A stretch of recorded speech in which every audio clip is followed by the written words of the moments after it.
Abel Mulugheta, thank you so much for joining us. Thanks We for appreciate having it. me. Yeah. So why are you running for the 30th Congressional District seat, and what are your priorities? Yeah, so my entire adult life has been committed to public service. I have been working in the public sector since I graduated from school. I actually started when I was in law school. I was working for Representative Rafael Anchia while I was in my third year of law school, and was able to transition into a full-time role. And I just have a deep desire to serve the community that I was born and raised in, a community that's poured so much into my family.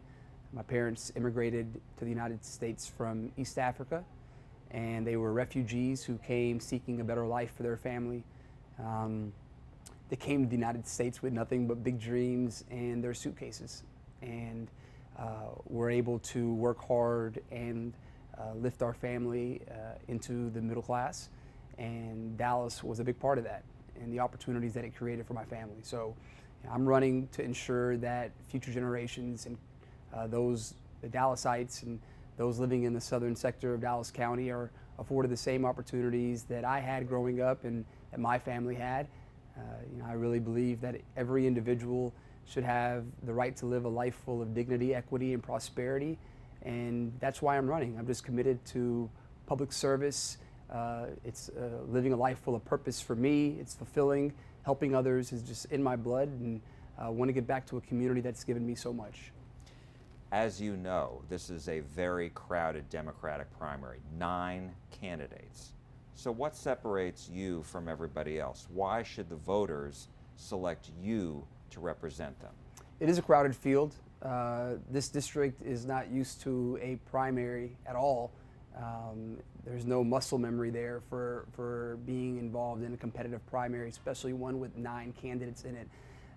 I am an individual, like I mentioned, just committed to service. I'm one of the few candidates in this race that was actually born and raised in this district. I think you could tell a lot about where someone's going based off of where they've been. And my entire adult life, like I mentioned, has been committed to serving the constituents of Dallas County. And that's what I'm committed to doing moving forward. I haven't done anything else, worked in any other sector in my life. I've always been in the public sector, working for the constituents, making sure that their issues are resolved. I consider myself a problem solver, and that I think is one of the biggest differentiating factors for me. Not only my personal experience, my lived experience, but also my professional experience. Serving 4 terms as a staffer in the legislature gives me a lot of legislative experience, which is needed in Congress to understand how the legislative process works, how to get a bill drafted, how to get a bill through the committee process, and how to work with others to get support for your bill and get the bill actually passed. I think that's what our voters want. That's what this district deserves. A representative who's actually going to be able to get the work done on behalf of the voters. And so I commit myself to being that person who is going to put policy and people over politics. And I really do believe that this district deserves to send a workhorse to DC and not a show horse. And I believe that's who I am. Speaking of politics, in the political realm of this race, you had Congresswoman Eddie Bernice Johnson backed one of your opponents. And so I'm wondering, how much of a challenge is that for you when you're out campaigning, and how much, how hard does it make it for you to win? Yeah, I consider the Congresswoman to be the most consequential elected official in North Texas history, having committed herself for the past 50 years to serving in the public's interest, working on behalf of our district. She's been monumental, the amount of work that she's done to benefit our community. I actually worked as a congressional aide after I graduated from the University of Texas in her office before I went to law school. She actually wrote my letter of recommendation to law school. She was a SMU alum, and that's where I went to law school. So I have a deep found respect for the Congresswoman, and she did endorse, and I understand that she has a right to do so. I knock on doors every single night, and I talk to the voters and express and share my story with them and our message.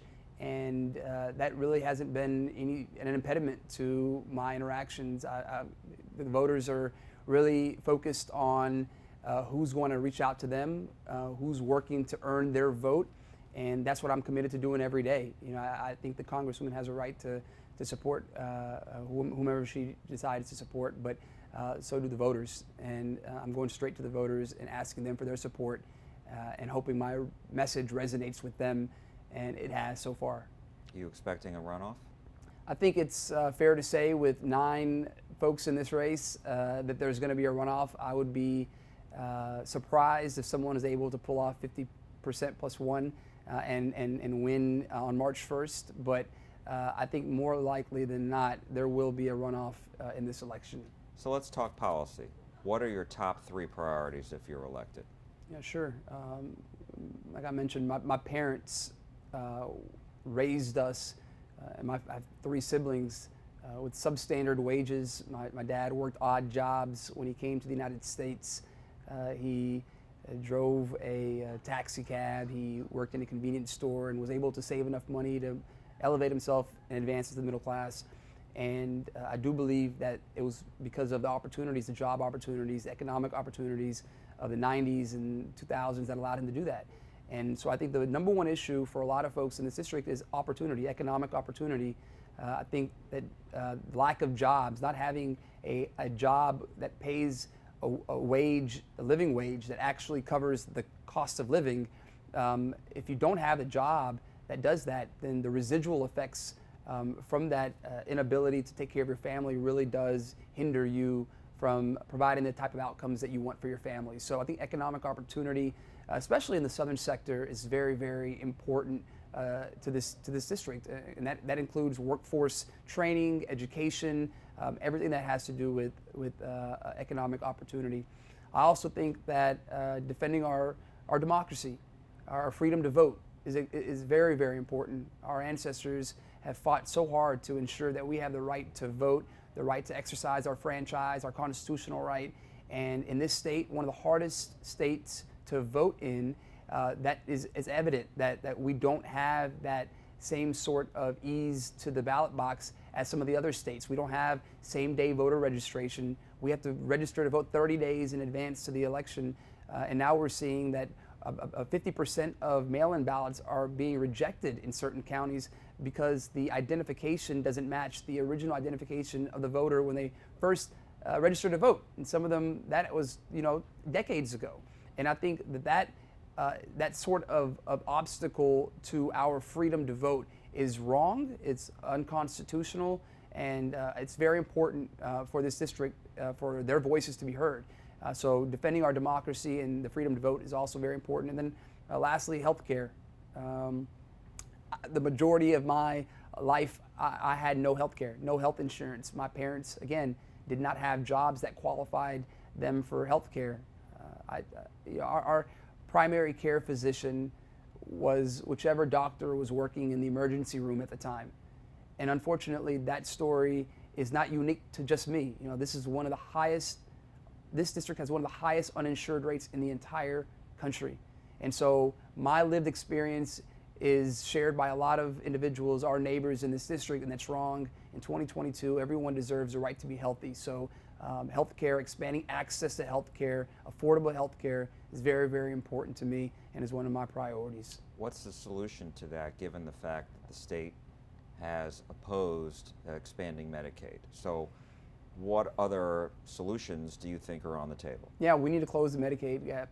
We definitely do. Representative Lloyd Doggett out of Austin has a bill, the Cover Now Act, which allows us to close that gap and really sends a lot of the funds directly to the local municipalities and counties that will allow them to utilize programs to get more folks insured. I'm in favor of universal health care. I think we should introduce some sort of public option to allow individuals to opt into a program that is affordable and that will allow us to cover more people. We also should allow Medicare to negotiate their drug prices with pharmaceutical companies. The fact that that Medicare has red tape that does not allow them to negotiate with these pharmaceutical companies for prescription drug prices is wrong, and we need to make sure we pass legislation to fix that. And so I do believe that it's important for individuals to be able to keep the health care that they want, that the health care that many of their jobs have, the workers have collectively bargained for.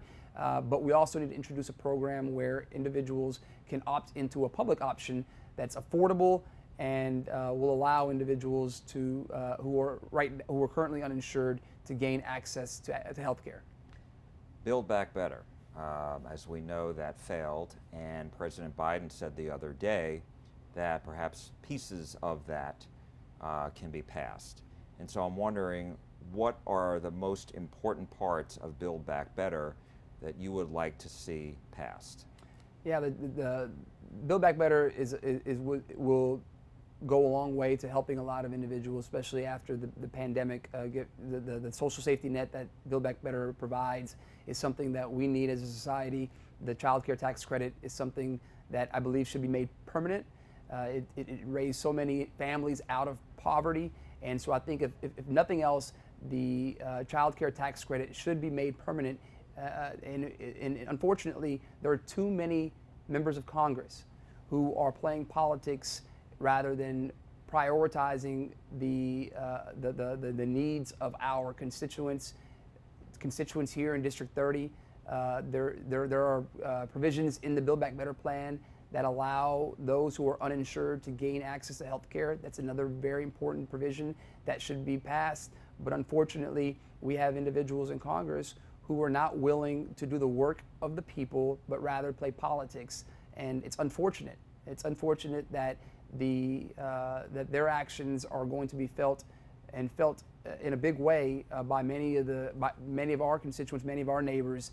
But Build Back Better should be passed, and I will work as hard as I can to ensure that I support that bill and make sure that it's passed, whether in whole or by piecemeal, like President Biden mentioned. Two other questions, and I appreciate your time, and that is with regards to inflation. What do you think can be done to try to counterbalance that? Yeah, the Federal Reserve mentioned that they will probably have to raise interest rates. Unfortunately, because of the pandemic, there's a severe supply chain issue, and that has caused an imbalance in our economy, and now we have inflation.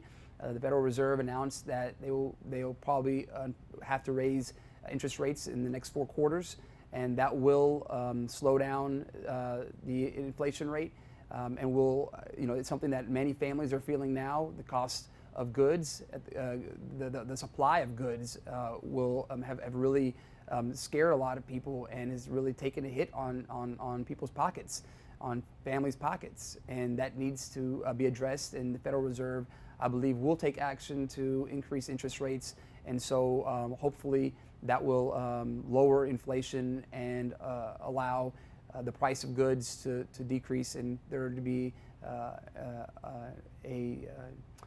more supply of goods into our economy as well. I wanted to ask you, going back to the politics of it, if you're elected, the House has a very progressive wing and then also more moderates. Do you see yourself aligning with either of those, either the progressives or the moderates at all? I've worked in the state legislature for the past 7 years, and until I started running in this race, I assumed all Democrats were progressives. I consider myself to be a practical progressive, who I'm somebody who believes that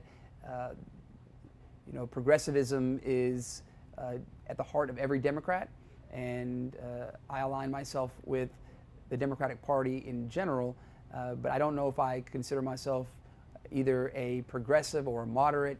I just consider myself to be a problem solver who is willing to do the work of the people, willing to do anything that I can to ensure that I work with, of course, our Democratic Party and our Speaker, and also work with the Republicans, those Republicans who are willing to work with us to get things done. I don't, like I said, I'm someone who has a track record of getting things done, and I don't consider compromise to be a pejorative term. And I'm willing to reach across the aisle to work with anyone who's willing to work with me to do the work of the constituents of District 30. So, but to answer your question, yeah, I consider myself to be a progressive Democrat. And as you mentioned, there are a lot of Republicans in Congress from North Texas. There are three Democratic seats and the rest Republican seats. And so the thought that you had about working across the aisle is a necessary one? Absolutely, yeah. We all have an interest, hopefully we all have North Texas' interest in mind, Dallas County's best interest in mind, the people's best interest in mind, and I'm not afraid to work with anyone who is willing to work with me. I'm willing to compromise on terms, but not on my values. And so long as someone else is willing to do that as well, then we can sit down at a table and figure out how to hash out the details of a bill and get it passed. But there are certain things that I'm just not willing to compromise on, the freedom to vote being one of those, right? I think that there are constitutional rights, there are rights that every American should have, and we have, and I'm not willing to give in on any of those constitutional rights. However, I'm not afraid to work with anyone, including our colleagues here in North Texas who are Republicans, so long as they're open to working with me. So, absolutely, yeah, I'm a problem solver, Jack. Abel Mulugheta, thank you so much for your time. We appreciate it. Thank you for having me. I appreciate you.